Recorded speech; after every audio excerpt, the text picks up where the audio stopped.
of initiatives. We did a lot of pushing and nudging that this becomes actually really a European approach, and that cities all over Europe can actually benefit from these programs. I think we made some good progress with the last 7 years by setting up the structure of our Horizon 2020 projects through lighthouse projects that are actually coupling lighthouse cities and fellow cities, giving like this a lower entry hurdle to everybody who wants to join but maybe doesn't feel to take the lead directly.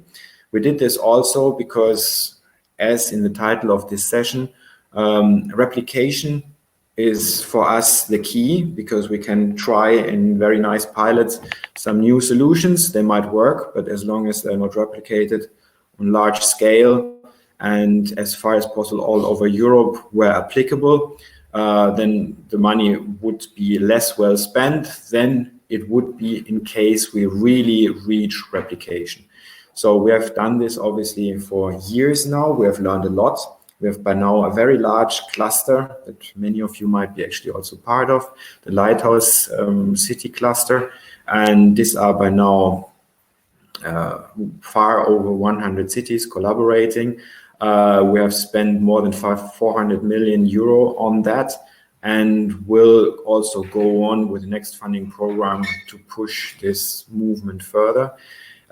These days also we got a support contract that will start very soon, that will actually further help the dissemination of these good solutions and bring together the people that are already organized in these projects, but also beyond that.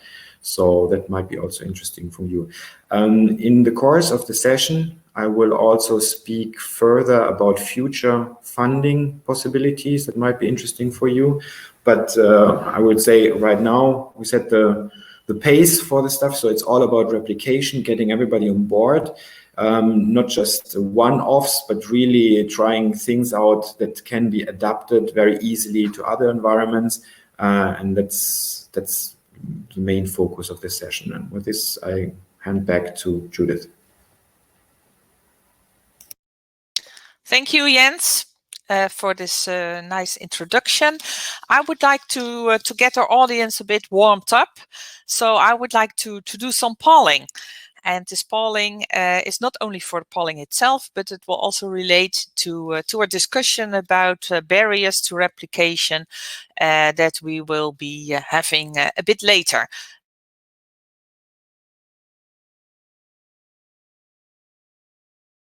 I hope I push the right buttons. So we would like to ask you a couple of questions. And before we proceed, I have to ask Vanessa for confirmation. Vanessa, do we immediately see the results of the polling on the screen, or do I have to take out the presentation? You have to make the poll public. So until now we can't see it. Okay, good. Let's start then. So the first question is, let me see, I have to make it public. Yeah. Can you see it now?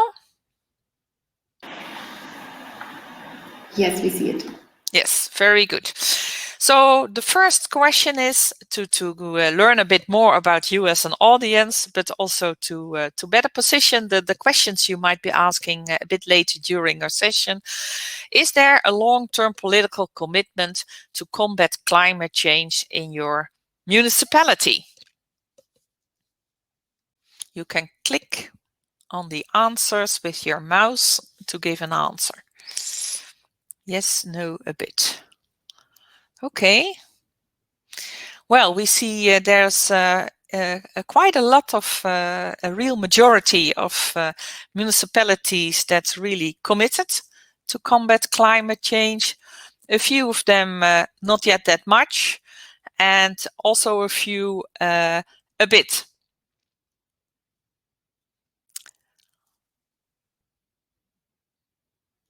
Okay, can you see the results? Okay, I have to go back. Sorry for this. Let's see questions coming in. Vanessa, is it visible on the screen, the outcomes?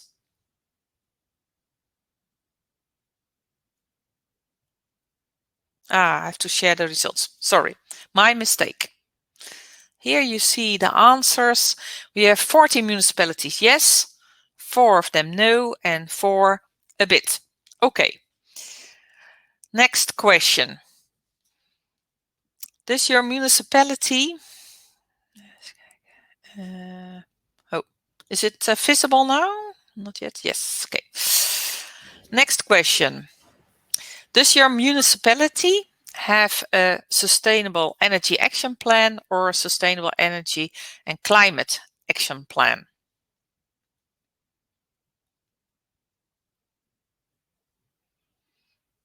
So, okay. You see that there are no no's in this case, that there is a large majority having a SEAP or a SECAP, and a few municipalities where it's unknown. Thank you for your answers. Next question.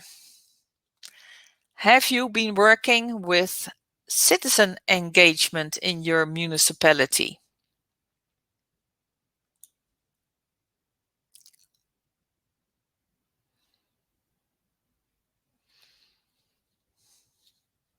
I'm not sure if everybody can see all the possible answers. In my screen, it's a bit small. Okay, thank you for sharing your answers. Let's look at the results. So, wow, this is really an overwhelming majority of municipalities and cities that are working with citizen engagement. Not all of them, and sometimes it's not fully known. Again, thank you very much for your answers. Next question.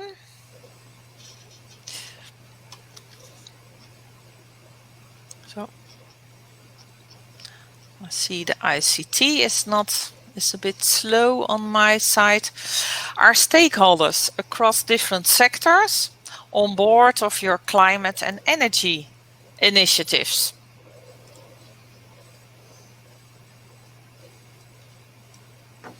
Everybody's very busy filling in his answers. Thank you for that. Let's have a look at the results. Seems not so much is changing anymore. So, okay. We have, let's say, half of the cases a yes, sometimes a bit, and very, very few no. So this is apparently a topic where everybody is working on to some extent. Thank you for your answers. Then we have another question. Does your municipality have a dedicated organization to drive the implementation of smart energy efficient solutions?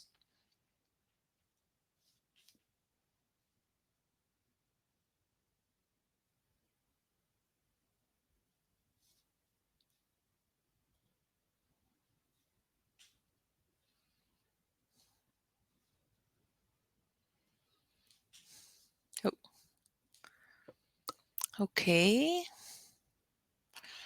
let's have a look at the results. I'm getting more and more handy in this now. So we see that this is quite even. Most of the municipalities and the cities have a dedicated organization, but a bit less than half has not a dedicated organization. This is very interesting information. Thank you very much. Were there a few questions we have not yet answered? Yes, we would also like to know a bit more about the current scope and focus of your smart city and energy efficiency plans. What are the domains that you are working on, which type of measures are you taking, and in which on which topics do you want to achieve improvements with your smart city plan and smart energy plans. Okay. Let's have a look at the results. People are still putting in their answers.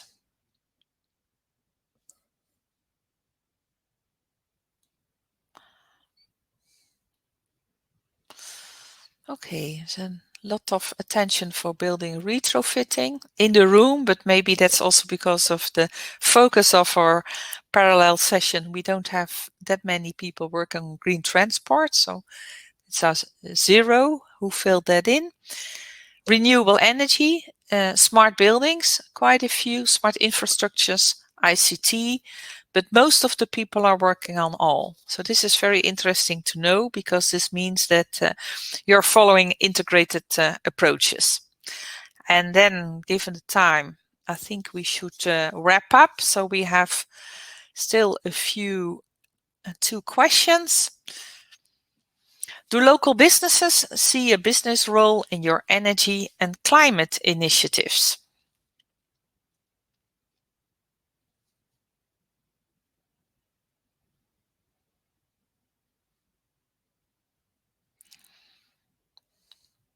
The votes are still on.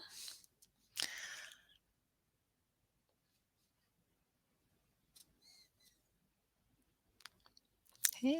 It seems that most of the people have filled in their answers. Let's have a look at the results. Many municipalities and cities are working with local businesses, apparently. A few not that much, but also sometimes it's not known. Thank you. And then our last question.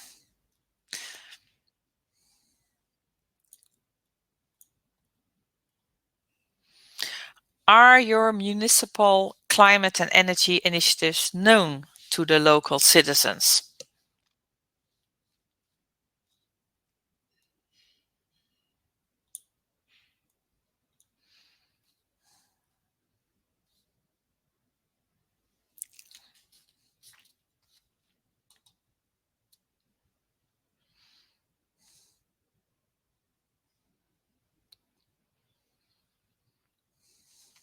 Okay.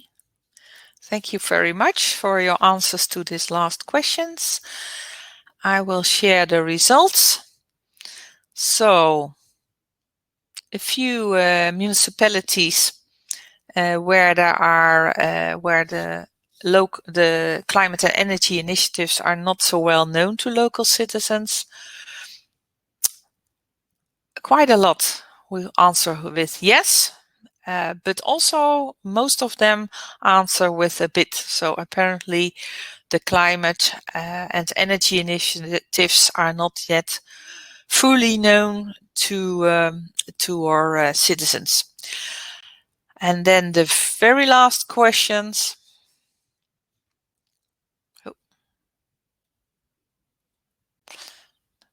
How proud are you of the achievements of your municipality in the field of energy and climate? Are you not proud, or are you very proud? Please share your answers with us.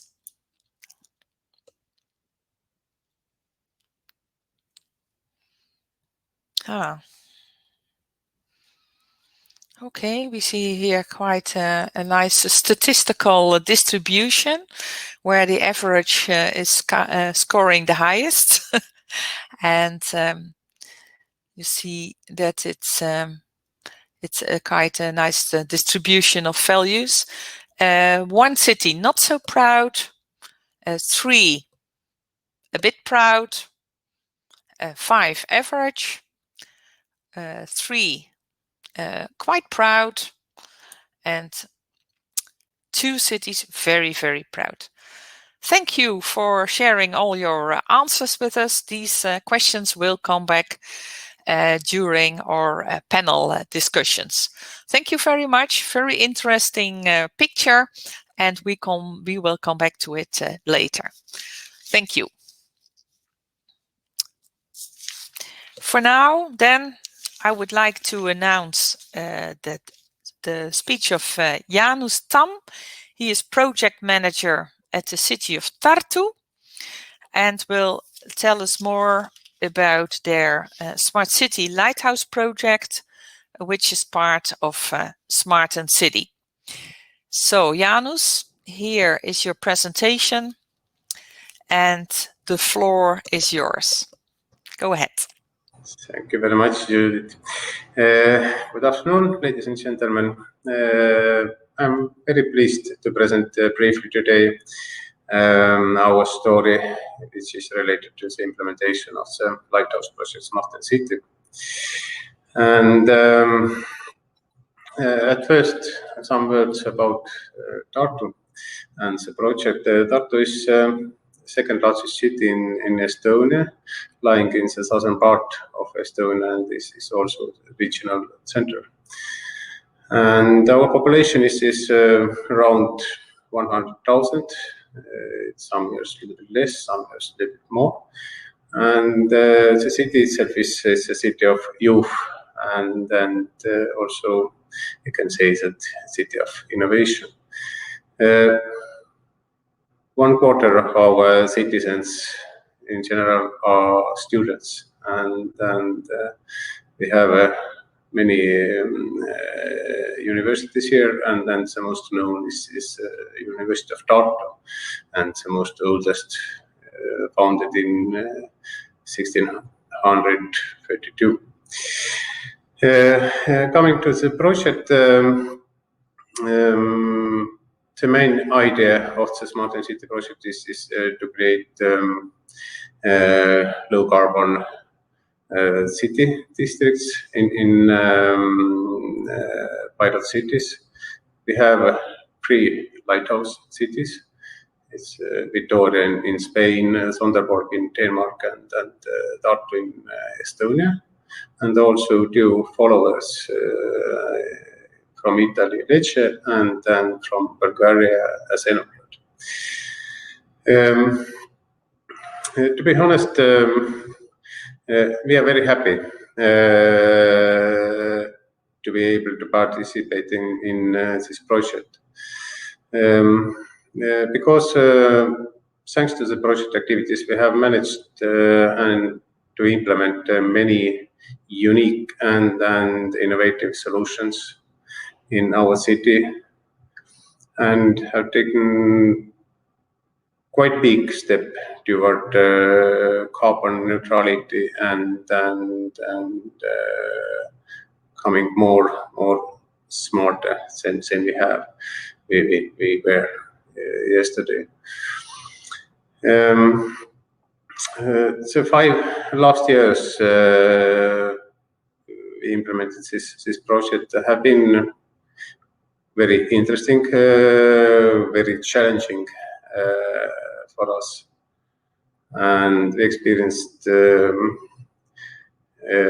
very many ups and downs on this path, and learned a lot,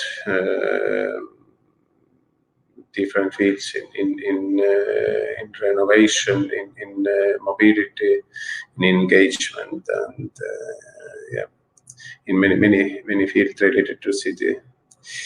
And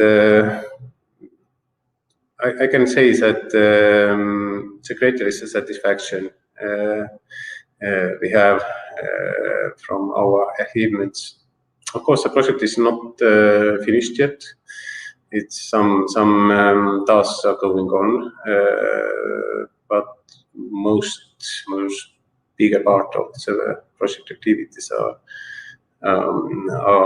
done, and in general we are focusing at the moment on creating our new energy plan and also on monitoring issues.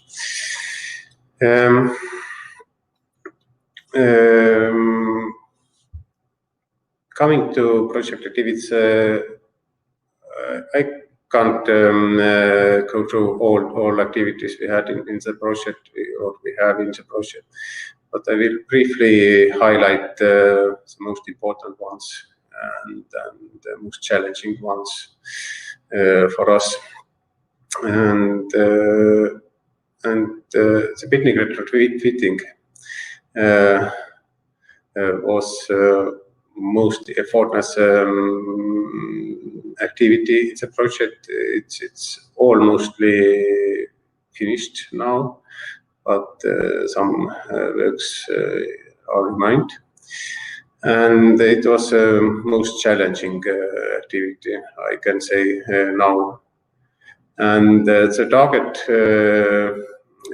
we had in the beginning of the project was also quite challenging to renovate Soviet era apartment buildings into nearly energy buildings.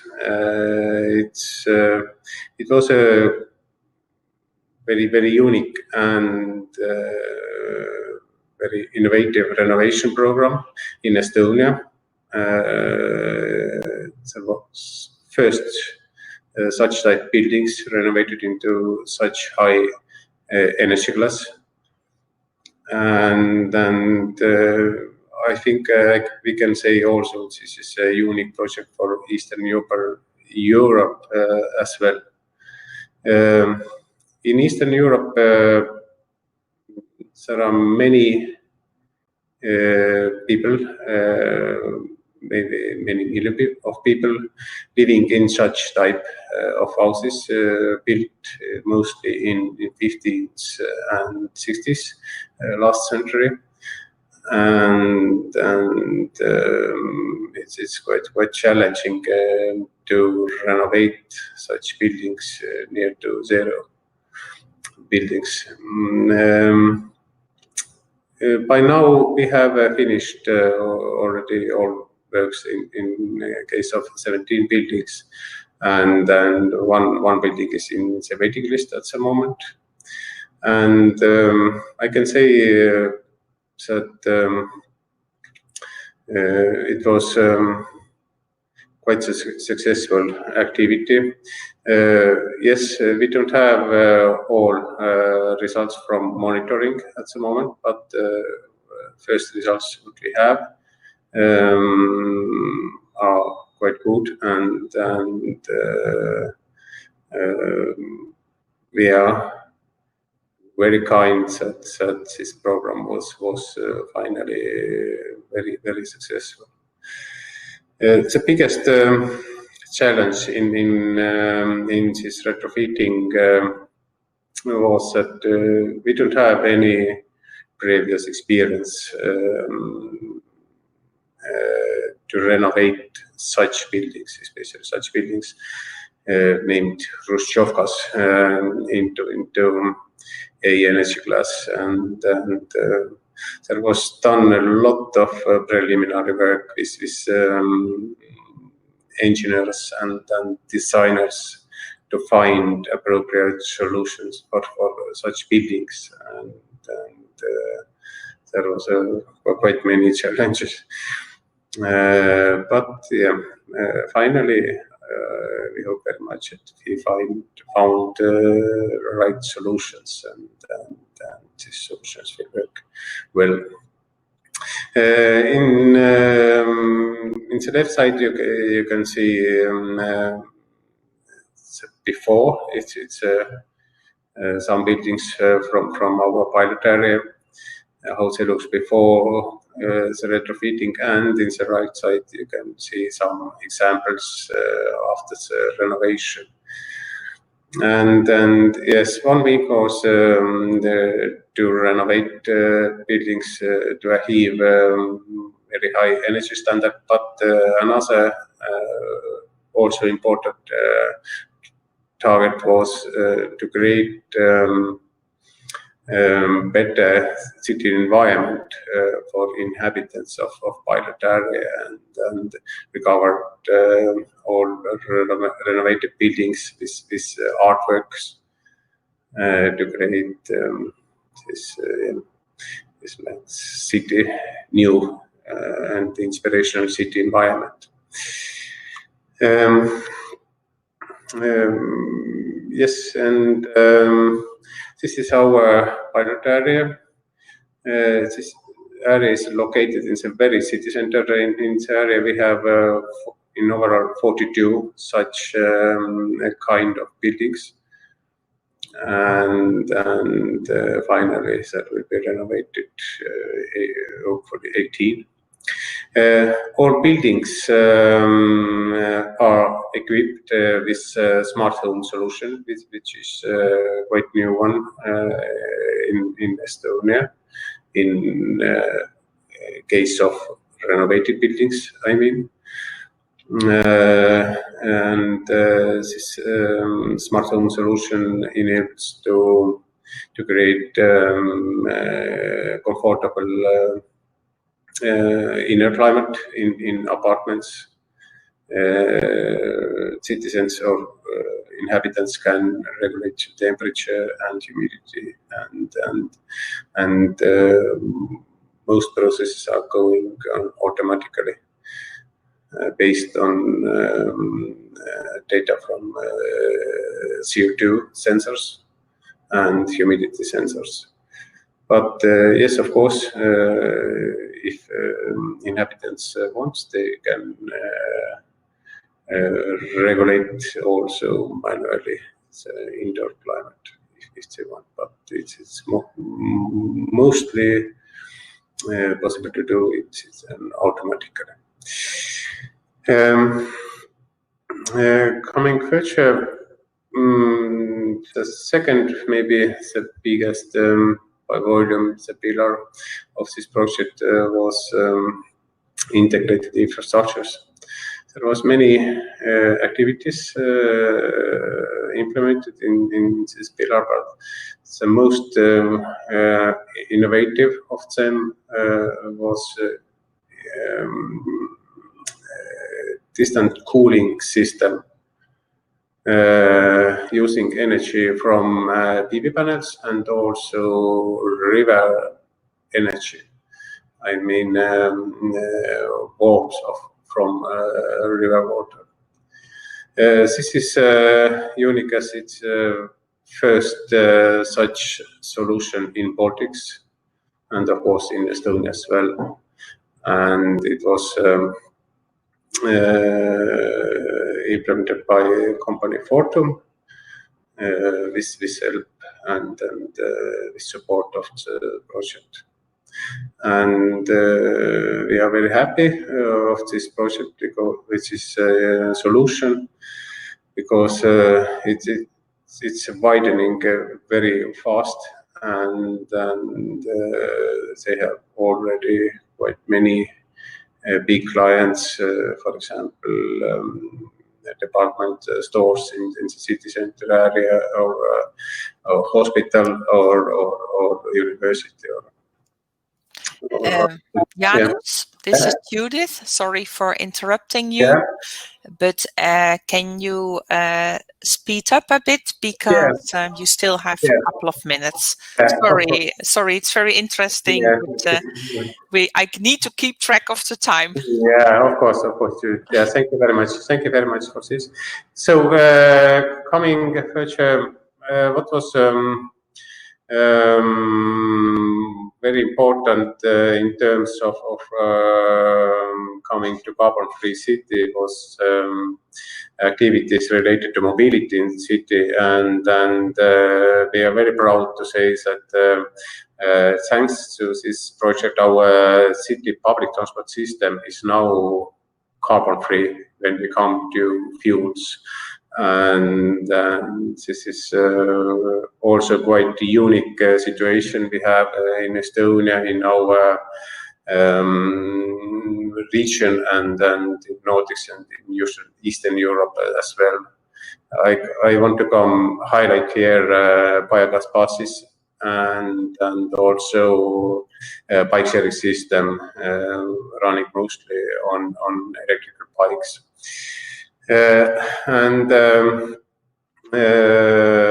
of course, one thing is to implement different solutions, but you need to monitor the situation. You need to have overview what's going on, and then for this purpose was created by partner Telia Smart City information platform.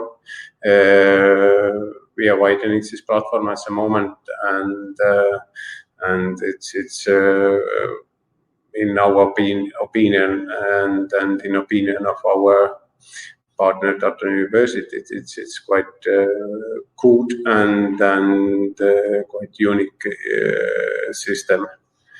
Enables to gather data from different sources, for example, from APIs or from sensors or other sources.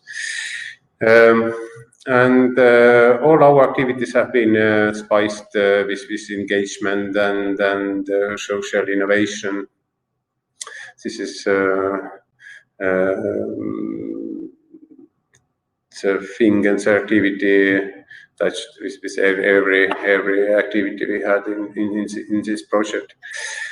And of course, replication is maybe the most important outcome for a wider audience from this project. And we have already first very good examples from replication, especially from replication on the Smart City platform in Estonia and beyond, I know. And also in replication of biogas buses and some examples from replication of retrofitting. So this is a very beginning, and I'm very sure that this replication will go further, and we will have follow-up projects from this SmartenCity project. And I'm glad to say that our actions have been noticed more widely, and then several awards we got shows that we have done the necessary things, and we are moving in the right direction. So thank you very much. I hope if you have any questions, you can take contact with me directly, and I can explain more deeply what we have done and achieved. Thank you very much. Thank you, Jaanus, for this very interesting presentation from the north. A lot of recognizable examples. I suggest we give the floor to the next speaker, and then, if time allows, have room for a few questions. So, Adrian Răulea, you're Program Director of the Cluj Metropolitan Area Development. Please update us on the nice demonstrations you are doing in Cluj-Napoca. The floor is yours. Thank you, Judith. Hello, everybody. As Judith said, I'm Adrian Răulea, and I'm the Program Director for the Metropolitan Agency in Cluj-Napoca. I will focus today on our STARDUST project, which is a smart city project in partnership with lighthouse cities like Tampere and Pamplona and Trento. And of course, we should start a bit with a presentation of our city, which let me just put on the slide, if possible. Okay. So, as you can see, Cluj is the second largest city in Romania, and after the capital Bucharest, and largest in Transylvania. We pride ourselves with a very vibrant cultural city. It's a university city. It has more than 10 universities and almost 8,000 students per year. In terms of economics, the GDP per capita in the city is 150% of the EU average, which is a lot for Romania, because Romania is at 69%. And on the other hand, we have a large urban-rural gap inside the Cluj metropolitan area between the city of Cluj-Napoca and the communes and the villages in the outskirts of the city. Coming back to the STARDUST project, just a few words about what we try to do in STARDUST. Basically, the objective is to introduce low-carbon, highly efficient, intelligent, and citizen-oriented cities. And it would be done by providing green technical solutions and innovative business models to address the urban challenges identified by the cities involved. In this particular project, we are follower cities. Hopefully, in the next one will be Lighthouse. And we focus on two things in STARDUST, basically on clean, energy efficient transport and on energy efficiency in public buildings. Okay. Regarding those topics, we strive to invest a lot in clean energy transport in Cluj-Napoca. For example, in the last programming period, starting with 2016, we have invested more than 83 million euros in equipping the public transport fleet with clean vehicles. So we focus on fully electric vehicles, on trams, electric buses, and trolley buses. Also, we have invested a lot in enhancing the thermal efficiency of the public buildings, focusing more on private-owned apartments, on block of flats, the former communist buildings built in the 70s, 80s, and early 90s. And we see as next step, deep renovation of public buildings, at least 7 buildings to be equipped with photovoltaic panels, and equipping each public building and each public parking spaces and other spaces with electric charging stations for e-vehicles, and to retrofit, of course, to get to 100% LED public lighting system. And now going back a bit to the STARDUST project and what we do there. It's basically Tampere, for example, has a electric bus fleet like we have in Cluj. We have 41 buses, which I think is one of the largest in Europe. And they have also about 10 electric buses, which are the same brand, Solaris, and we try to benchmark those electric buses to see the consumptions, to see all the data that we gather from Cluj and for Tampere, and see where we stand together, of course. And the second thing that we try to do with STARDUST is we try to focus on new public buildings and also on existing public buildings, on retrofitting them, and on the other hand, on some of them to deep renovate them to get it to near zero emission standard. And this is something that we can learn from our partners, especially from Tampere, from Finland. And this is also something that we try to enhance. And for future buildings, we try to have international design contests where we can have the best solutions for the future public buildings. On a plus side, we have started also another smaller project, which is called the Empower project, and we try to see the discrepancies in the metropolitan area between the rural and the urban in terms of energy and energy consumption and energy poverty, basically. So energy poverty is quite a problem in Romania. And I think the share of population that's affected is about 40%, which is very much, and maybe over 20% of the households that have this problem. The energy efficiency of the housing stock is quite low. It's only 157 kilowatts per hour per square meter per year nationwide. And I think that the city of Cluj-Napoca and the Cluj metropolitan area are quite illustrative of energy poverty in Romania, because they comprise all the possible factors and negative effects in a very rapidly developing urban setting. Our city is one of the cities that is still growing in terms of population lately, which doesn't happen really often in Romania. The tendency is for people to go to the western part of Europe to work and then come back in a few years. So we try to get to stop the brain drain and to keep our people in our city.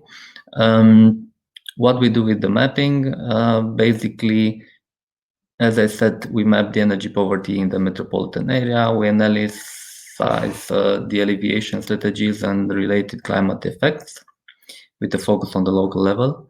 And then we try to propose a strategy for the local administration and a policy paper on energy poverty. I think this would help us, of course, to better understand the phenomenon and then to propose a clear public policy in this domain. So it's a lot to do in Cluj and also in Romania.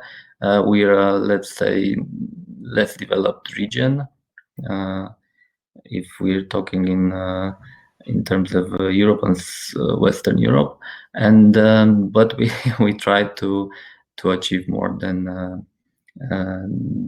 other cities. As I said here, we like challenges and we know to grit our teeth. Speaking of Bram Stoker and Dracula. So this was it, my presentation. Of course, I'm available for any other information if needed, and I hope that you have a good conference from now on also. Thank you. Thank you, Adrian, for a very interesting presentation. From the cold north, we went to the warm southeast of Europe. I think there's a question to you from the audience. Heliana, if I'm not mistaken, I hope I pronounce it in the right way.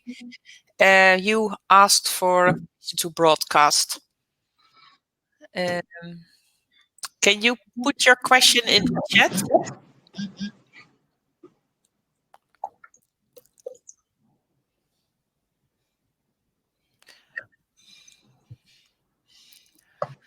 I don't see it. Ah, I see it. Yes. See. Okay. Yes, please go ahead. Pose your question.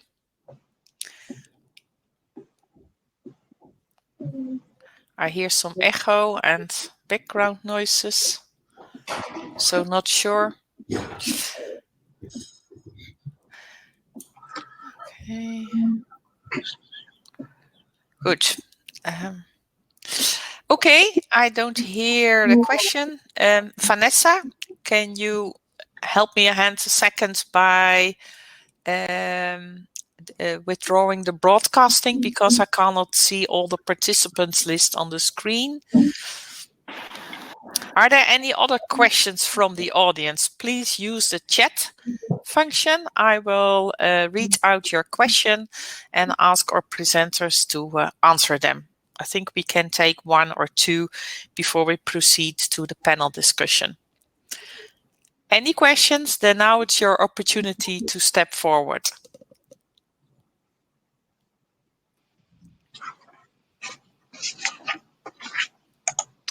No? Okay. I don't hear any requests. So then, oh, Rumiana. Rumiana? No, I didn't ask anything.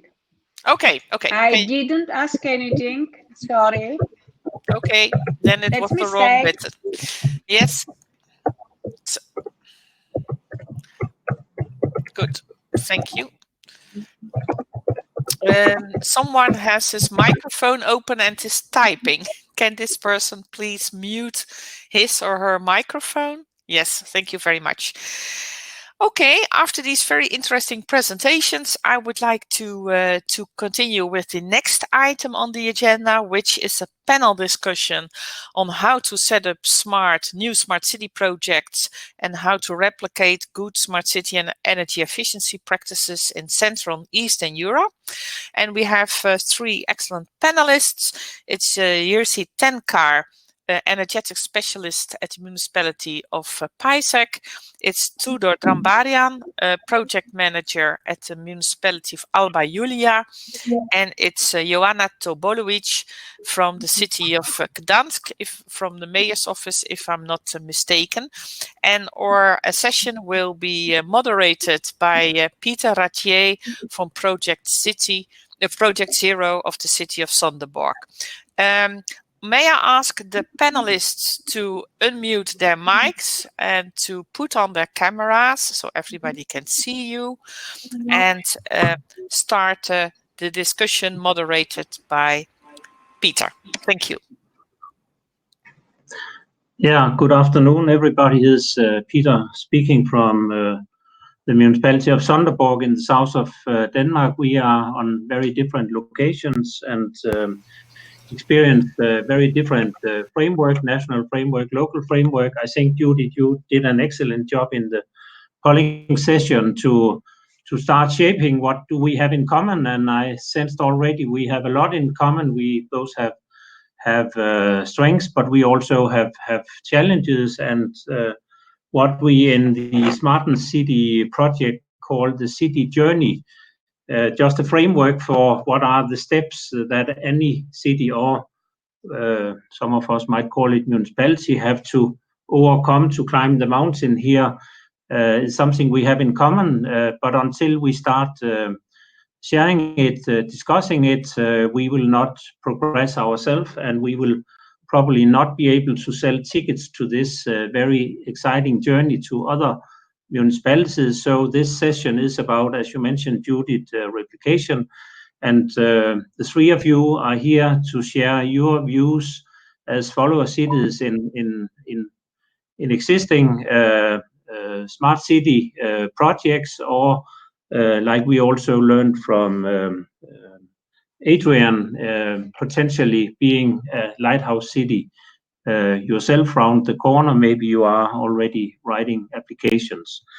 We agreed beforehand that each of you should give just a very short picture, paint a picture or show a picture of your municipality. I don't know if this is doable with the system here. If not, I would suggest, or anyhow, I would suggest, Jiri, that you give 1 minute introduction to your fantastic municipality, Pisek, in the south of Czech Republic. So the floor is yours, not for a very long time, but just to give us or share with us your framework. Yeah, thank you. Hello, everyone. So, city of Pisek, as you can see on the map, we're on the south. We are a smaller city of 30,000 inhabitants, and we are developing the smart city from the 2015, where we got a lot of political support, and through that we also became the members or the fellow city in the CityxChange, which is focused on positive energy blocks and districts. And this is at the moment one of our main goals. For the city of Pisek, I'm a member of Smart Pisek, which is like an organization which belongs to the city on the same kind of level as a municipal police. So we're kind of independent.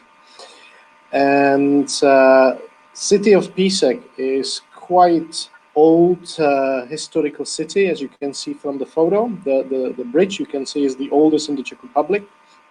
And we picked up for the case studies, the buildings which are rather in the broader center of the town, so they are partly historically protected. So because we see the big challenge in these buildings, in existing buildings in the Czech Republic, there are not such a big market with the new buildings, but the key is the retrofit of the old buildings. So that's quick introduction, and I put the floor to my other colleagues here. Yeah, thank you, Jiri. Next person on the list is Tudor from a little bit south, 100 kilometers, I think, south of Cluj. We learned about. So welcome to the session here, and please share some of the insights or some of the framework of Alba Julia. Hello, first of all, I apologize. I was a little bit late. I had some technical issues to connect to the platform. As you very well introduced me, I'm Tudor working in the municipality of Alba Iulia, which is just 100 kilometers from Cluj-Napoca, a beautiful city and an inspiration for many Transylvanian cities, many Romanian cities. Our city is smaller than Cluj-Napoca, is around 74,000 inhabitants. It's a historic city. It was the historic capital of Transylvania for a period of time. And it's a city which developed sustainably through the management and implementation of EU-funded projects. So to give you a perspective, we've implemented in the last 10 years around projects of around 200 million euros, not only in the beautiful citadel which you see in the first photo. It's actually a fortress, to be more precise, but also for other sustainable development projects in areas such as energy efficiency, mobility, social projects, cultural projects, and so on. But energy efficiency, of course, is a very important topic for us as well, since we've been partners in numerous transnational projects. Also, to mention CityxChange, that is how we participated in this General Assembly workshop. So the city is a medium-sized city that is trying to develop sustainably through the implementation of EU projects, and we've had expertise in this area and also in the area of transnational projects, where we have been very experienced with Horizon 2020, Urbis, Interreg Euro projects, and so on. So thank you very much for this opportunity. Thank you, Tudor. And then Joanna, from a city with much bigger size, volume. So it will be interesting to learn how this size of city think and act. Please share with us. May I see my slide? Not yet. Okay, so I will start with our slide. Okay, we are here. Thank you. It was very difficult to prepare this slide because Judith asked to one slide about the city. You know, it is extremely difficult to make one slide about the city more than 1,000-year-old and very famous, especially famous for our ability to fight for democracy. You know, Mr. Wałęsa, Solidarity, Mr. Tusk, etc. But now we are more famous for our ICT businesses and our maritime businesses. Despite the biggest shipyard in Gdańsk, called Gdańsk Shipyard, is almost off, we are the biggest seller of the very expensive yachts in the world, I can say. A lot of very rich people buy Polish yachts because they are very clever and they are very smart. I'm responsible in the city for energy questions, and I have a chance to be a part of very good project called Rathje. We are the partner of and the fellow city of Rotterdam, who is the leader, Glasgow and Umeå, and other two fellow city, Parma and our host Brno. And for us, it's a chance to look and learn how other cities solve the problems with energy questions and how they solve the problems with the cooperation of business and inhabitants. Because you know, the city is as smart as the sum of the citizens smart. So we cannot do any smart project without involving local business, local scientists, local universities, and local citizens. And this 5 years in Ruggedize project, it was good experience and perfect learn how to deal with it. Despite we learned a lot about smart solutions, and some of them we are going to implement. Despite the size of the city, maybe we're a little bit bigger than my colleague's city because we have more than 460,000 inhabitants. And we are the head of the metropolitan area, capital of the metropolitan area called Three Cities Metropolitan Area. 3 cities because the biggest cities are Gdańsk, Gdynia, and Sopot. Gdynia is the second biggest city in the metropolitan area, and together we have more than 1,500,000 citizens. On one hand, it's very comfortable because when you are large, your capability is bigger, you have better access to the specialist. On the other hand, when you are in very tight metropolitan area and each city is next to each other, so you have agree everything with your neighbors. Maybe not everything, but it's always good to agree with the neighbors because it can influence of them. And on the other hand, we can do it together.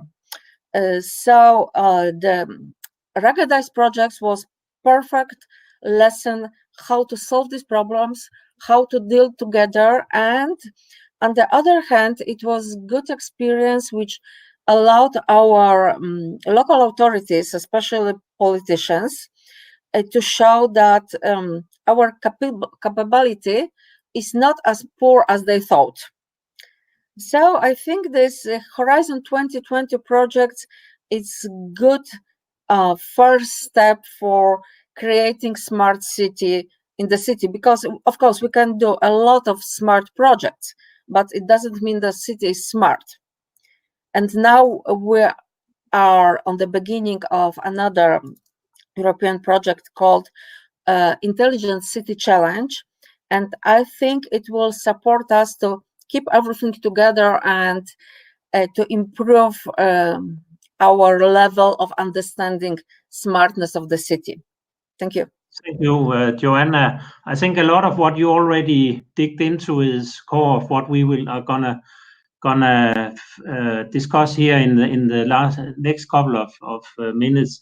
I think the platform we are standing on is the transition is something every city municipality have to do, to initiate. It has to start somewhere. We learned that smart city development is about integrated initiatives. And my understanding, and I think it was also confirmed in the 2 presentations we had, and also from your feedback preliminary here, it very often starts with buildings. So I think the building, public building or house association or any building, kindergarten, building a new kindergarten or retrofit, I think this is a good starting point. It has to start somewhere.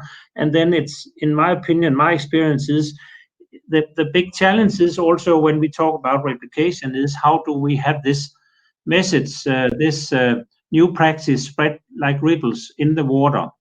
And therefore, I think I would like to dig a little bit more into one of Judith's questions about how known is what's going on here to citizens. Because if it's not known, I mean, how can these ripples spread? So if you think about what do you do specifically in your city or municipalities to have the ripples spread, to have the experience spread, to engage more citizens and potentially also stakeholders? That was also one of the questions. And Tudor, I don't know if we should this time start with you, if you have something to add here on how do we make it visible what's going on, because it's not a secret, hopefully. So if I get the question right, is what does the municipality do in regard to promoting and smart city projects at the level of citizens? Yeah, actually, the specific, what you already have been doing and are doing, it's not a secret. Let's get the voice out to our citizens, to our stakeholders. Yes, in what regards Răulea, we've had several smart city initiatives. Of course, this needs to be defined. What is a smart city?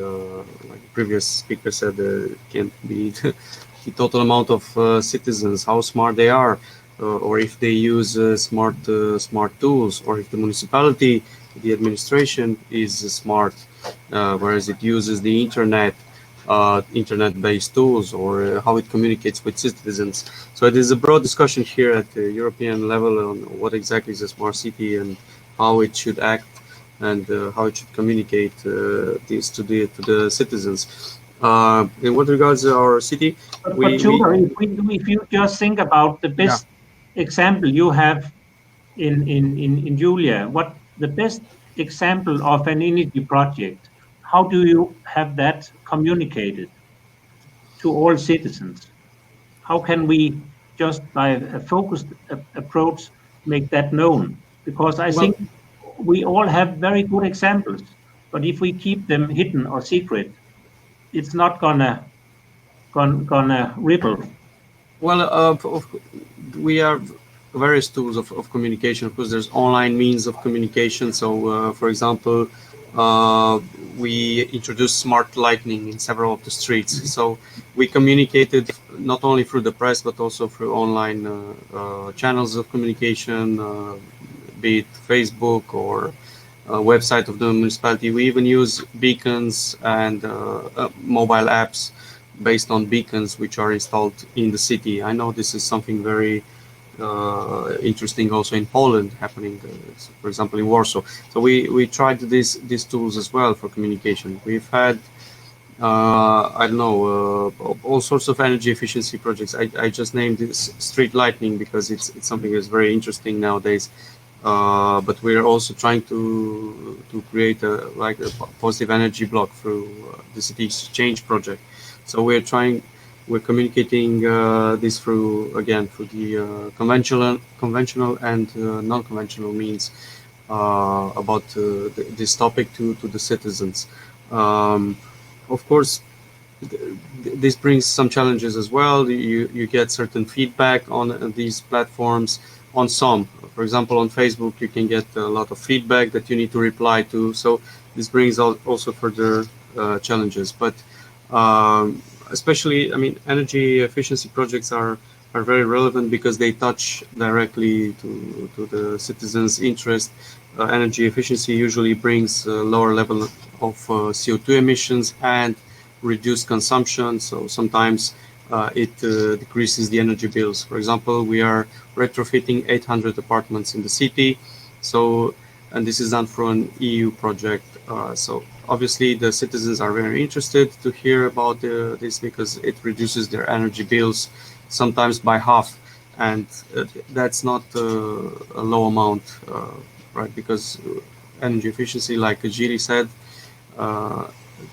it's an important subject for families, for people with vulnerable people, but not only for all households. Everyone needs to heat in the winter or to cool in the summer, so it's important to communicate to get to the citizens. But as you know, as the current year, we're facing these strange times, so online tools were the best to communicate these projects and their effects to the municipality. I hope it answered. I know time is short. I don't know if Joanna or Jiri have something to comment on this, and I think also your statement about it's not only about climate and what's good for the climate, it's also what is the value proposition for the citizens or the stakeholders if we should make this fly high. You know, if we are talking about the climate, we are in very poor condition because if all the human will not reduce CO2 emission significantly, after more or less 50 years, half of our city will be under the water. Despite our neighbors will be under the water first, anyway, it is not very good information.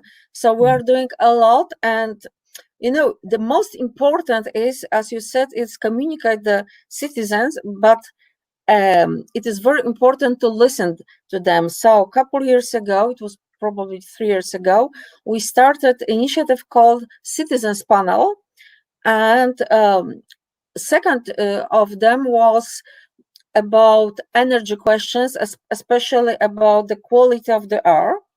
And we asked our citizens, it was chosen randomly, more or less according to the average citizens, what they expect from the local authority to be done to improve the quality of the air in the city. And we received very interesting information, but first of them was to cancel carbon in the city.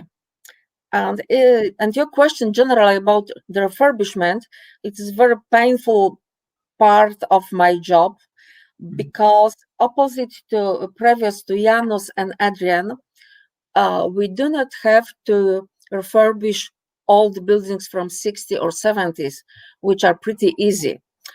We have buildings from the early years of 20th century and from the end of 19th century, which are in very poor condition, which are very expensive in refurbishment, because all of them are now historical treasure, and the special office protect every brick in the walls, and they are almost all fired by coal.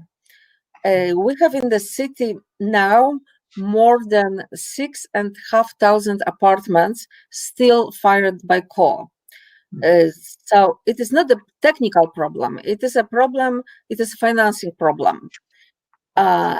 And without external support, we are absolutely not able to solve it. What is very sad, because on one hand, we have to do it. On the other hand, we have no sources. Especially now, you probably know from the newspapers that our government is not very environment friendly.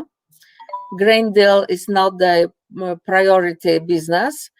So the only sources which we can expect, there are European support. So it is very difficult, despite we have citizens very open for new solutions, and they expect from us to improve their life. It is not possible from the point of the budget, especially after this tough lockdown period, when our expenses in the city increased, but our income decreased significantly. So we'll see what will be after a couple years, but now we are in very poor condition. Okay, I'm happy that you very honest are raising this as a key barrier. I know we will all be listening, and Jens Bartholmes, who opened, will also talk about financing in a few minutes.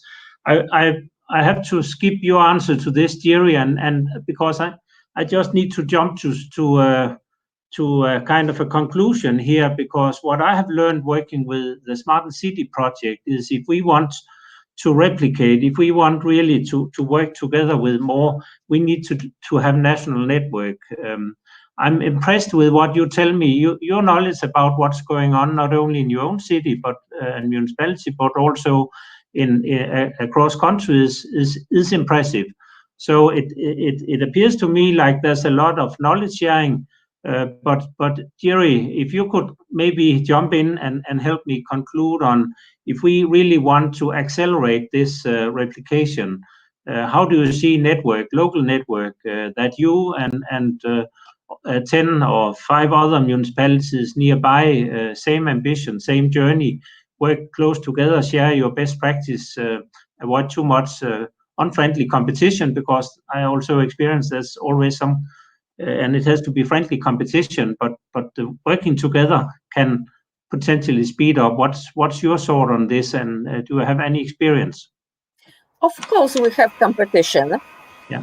Of course, we are the biggest competitor of the city of Gdynia, and there is nothing strange, but we work together, and it is very good competition because we encourage each other to be more proactive, and on the other hand, we apply together for some projects, and for example, we prepared together a very large project called, the last one was called local refurbishment, energy refurbishment project, and the scope of it was more than 200 buildings, and the budget was more than 120 million euro. It was from regional sources, and it was necessary to work together because we had to extend our heating network, because we have two large heat providers. One CHP is in Gdańsk, the second one is in Gdynia. And of course, Joanna, we're running out of time. I think you confirmed the statement, even very nearby municipalities. But Jiri, just one last reflection. Is that the same you see potentially happening in the south of Czech Republic? Can we foster, can your municipality foster collaboration and thereby expand and accelerate the replication locally? Yeah, it's our experience is that one of the most important things is the political support from the local municipality, because we are not the politicians, we are doing the technical stuff, and together with that is the financial questions. So just to get the funding for a more complex projects, which actually are involved when you want to do some smart building, smart city, whatever, is not clearly available at the moment. It's always spread into different goals. So for me to speed the replication is that we have a very good samples from the lighthouse cities. We know the technologies, we know maybe the approaches, and now it's important that the politicians will support it, and there will be funding easily available. In the Czech Republic, we have kind of a ability to make the EU funding more complicated than probably it is needed, I would say. So these two things, I think, are at the moment the most important for speeding up the replication. Okay, Jiri, Joanna, and Tudor, thank you very much.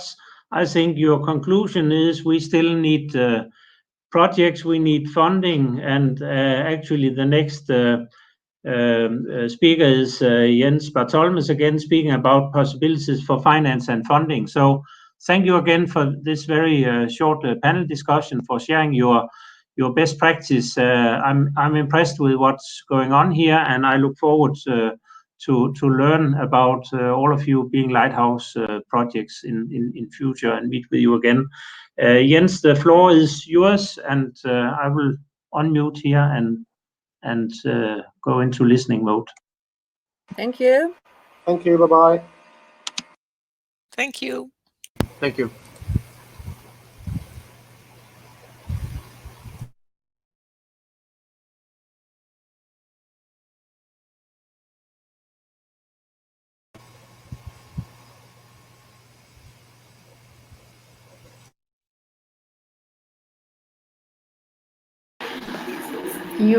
You are muted, Jens. Okay, here we go. So I see that I'm not that I'm unmuted now. I hope it's the same for you. The financing question. First of all, I want to link the financing question. It's not just. I mean, often it's at the commission, when you work there for a long time, you get the impression that it's all about funding, and the projects are over, and yeah, the funding has been used, and that's it. But what is very nice to observe with what is happening with the Lighthouse community is actually it goes beyond the projects. It is really something, it is feeling much more like a big movement being kicked off over the years.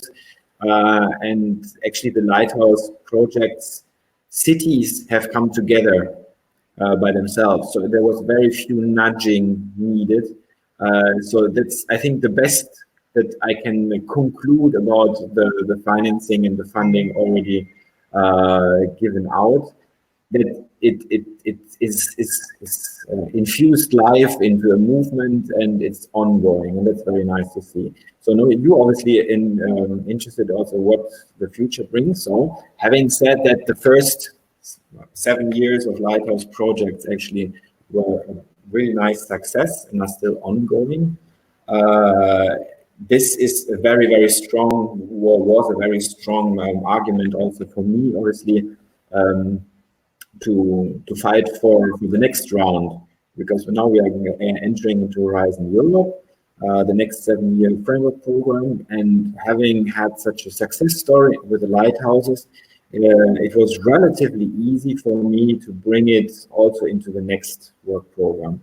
And that you will see that is currently, I mean, it's developed. So we are about to finalize the first full draft of our energy program, which just mind-boggling 343 pages right now, and of which there's a substantial part on cities. There's the part on the smart cities that you know, then but there's also stuff on buildings that are strictly linked to it, that are linked to the renovation wave, for instance, that you're hearing more and more. They are also obviously inspired by the Green Deal. So there are lots of things coming up in the Horizon Europe, and the entity of funding will be at least as it is currently on the Horizon 2020. So I invite you all, once this is out, most probably towards the end of the year. It's now, as I said, in iteration and consultation with the member states. But once this process is over, and maybe also before through your national contact points, you will see that there's a lot on cities and a lot on the topics that you were actually touching upon, I think, during the discussion here, on replication, on retrofit, on historical retrofit, on all the real life problems that you're actually facing. In addition to that, there's a one-off Green Deal call, it's called, that was kind of leftovers. So we actually succeeded to get an additional 1 billion euros that were of unused calls before out of other different sources. And instead of kind of spreading them all over the place, we concentrated them in a Green Deal call. And also in this, out of this 1 billion euros, there's a substantial amount that will flow into smart city related topics. So also there, they will be, this will come out in 2-3 weeks. So the latest you might want to take part in the R&I days on the 22nd to the 24th of September, where this will be broadly explained what's going on there and what the possibilities for funding are. But I invite you to have a look at it, because there's interesting stuff, especially for smart cities community like you. So these are the two ones that I was directly personally working on. But obviously the European Commission has many other initiatives, and some of them are extremely interesting for you, but have different timing, have different processes, different actors very often. And the biggest actually that is out there already for a long time is Rathje. You see here some of the key points. And if you can go, if I can go to the next slide, trying to do that. Okay. Can somebody change the next slide for me, please? So you see there is actually, there are billions of euro coming in the direction of smart cities and cities. If we get to the next slide, or not, but it doesn't matter, but it's around 17 billion So there are substantial funding come around, but if you worked already with the regional funds, you know that this is a totally different process from what we have under Horizon 2020 and Horizon Europe, because one are R&I excellence programs and the other one are regional funds. So simply also the channels through which they are erogated are different. Currently, I just see the emblem of JB, which is not yet but Judith Bosco. Sorry, that's me. Okay, I hope I'm still live and not just talking to a screen. So these are the big ones. So the next framework, Horizon Europe, the Green Deal call, the regional funds. So these are all things that we're happy also to work with you if you need further information on that. But they are really big. I mean, they are all more towards the billion scale. And for instance, Horizon Europe is depending on the final numbers by Parliament and Council, but we're talking for the area of energy, transport and climate in the magnitude of 15 billion euros over the next 7 years.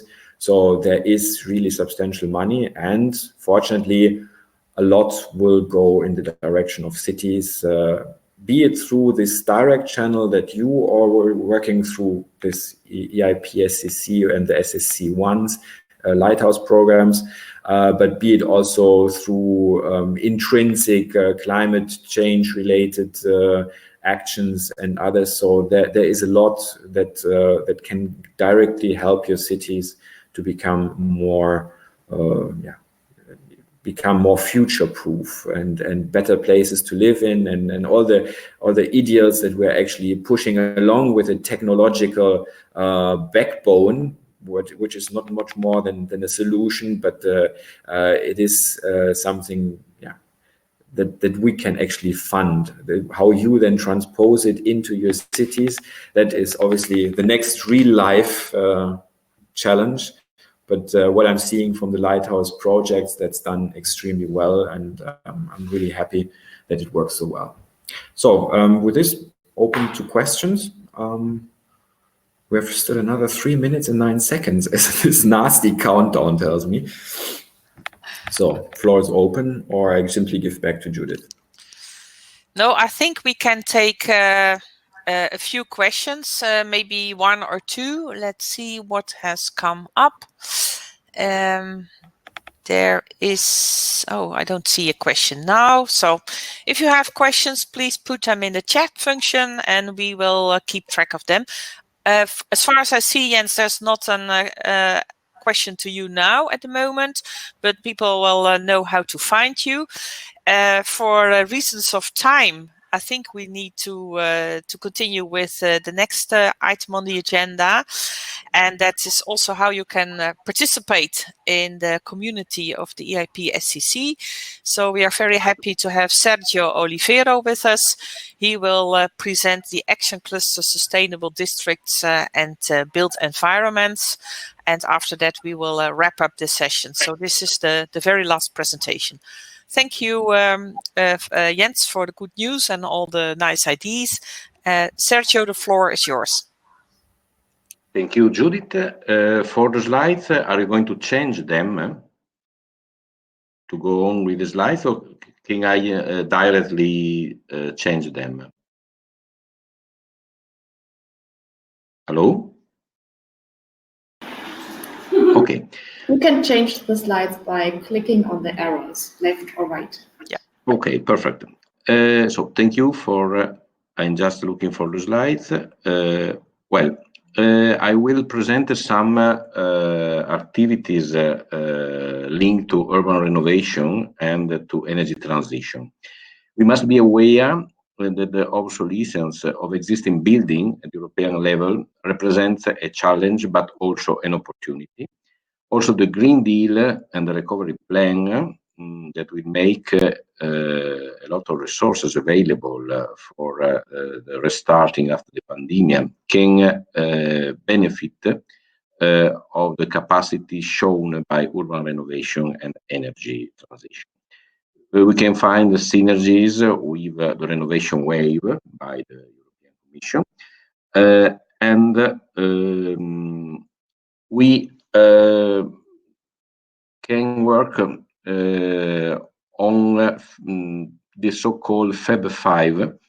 That is a combination of energy savings, fiscal incentives, economies of scales, energy transition technology, and regulation. The Feb 5 that I'm going to show you in the next slide can be a powerful catalyst for innovative business models, because we must be aware that energy-driven urban renovation can be very attractive for investors, including private investors. So the Feb 5 are clearly energy transition technology. I include the smart retrofitting, that is a combination of passive and active measures. All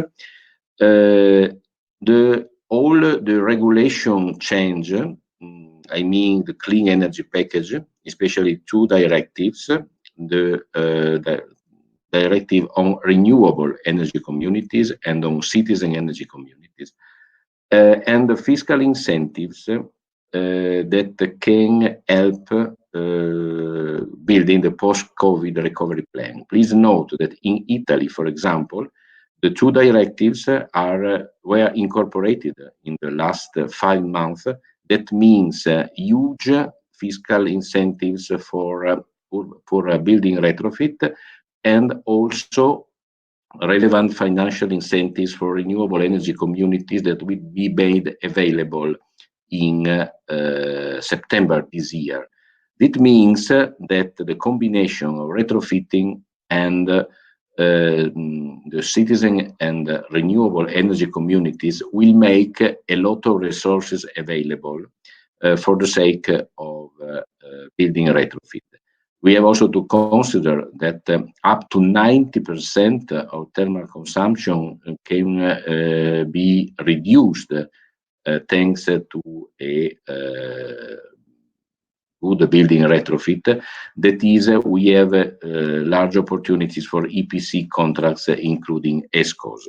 So we have the opportunity of a action plan that can create synergies with the Green Deal, also including the support by the European Investment Bank and the European Central Bank, that can benefit of innovative business models for retrofitting that are proving successful.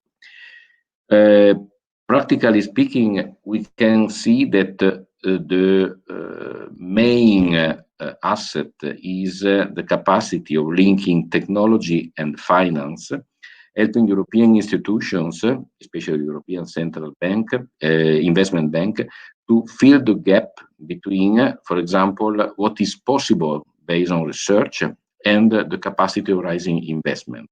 So the involvement of banks, investment funds, and pension funds is really relevant. To give you an idea, in Italy, an average multifamily house requires, on the average, €1 million to be retrofitted.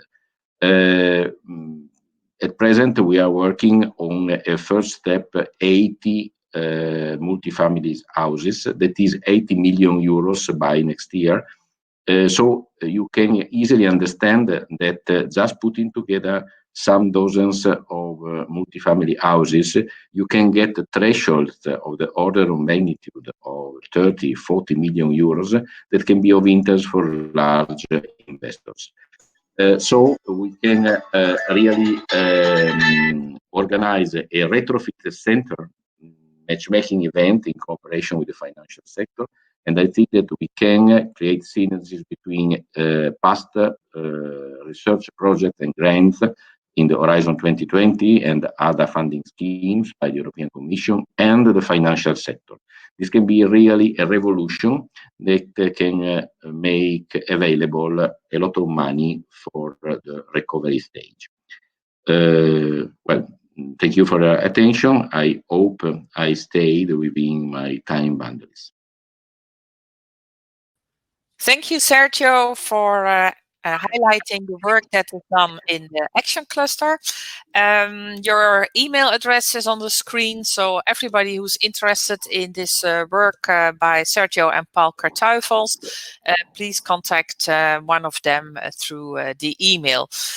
We are over time, which is at one hand a good sign because it seems that we had a lot of things to discuss. But at the other hand, I don't want to keep you from your next obligations and from your coffee break.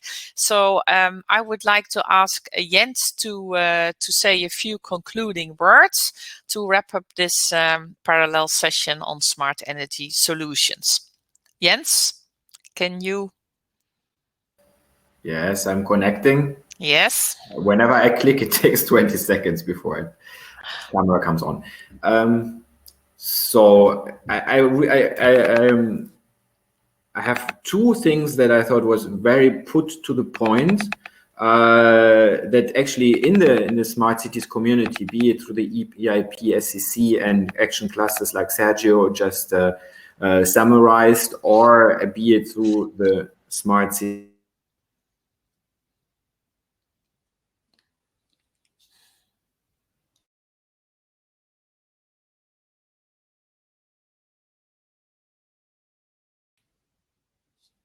Jens? We lost you.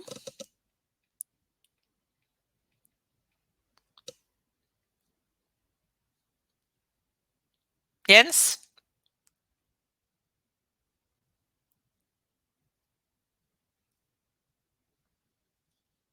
Seems we have a problem here.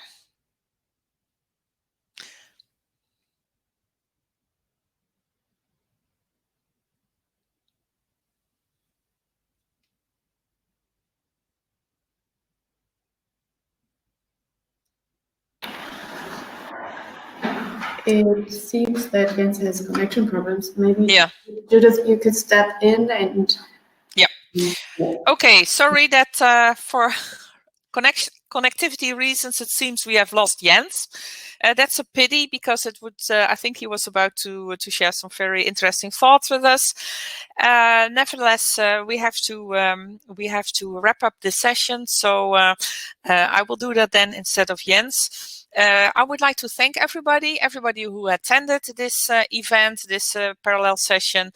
First of all, of course, Jens from European Commission. Also our speakers, Jaanus Tamm from City of Tartu and Adrian Răulea from Cluj-Napoca for sharing with us your insights. Hi Jens, you are back. I was just starting to thank everybody, but now I give the floor back to you and continue my thanks after that. Thanks. I make it short before my connection breaks again. So what I mean, the solutions are being worked on, and we really come to good technical solutions. But I would like to very much what Joanna was saying, that actually there is the natural but good competition between cities in the same area, region, or nation. And I can just undescribe, I can just relate to this very well, because actually we should stop saying always I'm the best and I don't care what the others are doing. In two senses, would care what the others are doing in the sense that I don't want to measure myself. That would be wrong, because it's actually an incentive to measure yourself, but also check what they're doing well and what I, without false pride, can simply do in the same way also in my city. That's the first thing. And then what Jiri said is actually the political support at local level can't be stressed often enough, that whatever great solutions we have, if we don't get the people and the political parties, especially the governance, then obviously we're running uphill. But I just have the impression that also from the panel discussion that this has happened more and more. Also, we saw it in the polls before. So it's going in the right direction, and I'm really happy, because it is a complex field, and it can be just answered with a complex thinking, by linking together things that are maybe easy by themselves, but bringing them together and make them work. You know best how hard this is, but thanks for doing it so well. And with this, I think I can give back, and thank you all again to the speakers and to all that listened in to the end. Thanks. No, there's not much to add to that. I would like to say thanks also to our great panelists. I think it was a very interesting discussion, moderated in a very good way by Peter Rathje. And also thanks to Sergio. So everybody who's interested in the work done by the action clusters, please contact him. So that brings me to the end. The audience, thanks a lot for being with us. Apologies for the minor technical problems. This is the first time we work with this system. And stay tuned with us. So there are many ways in which you can participate. You can sign up to our newsletter. You can exchange your thoughts with experts in the action clusters. You can find finance for your next smart city plan through the matchmaking. So possibilities enough for active participation, and you're strongly encouraged to do so. And stay tuned with us. Hopefully see you in the next session. Thank you very much. Bye-bye.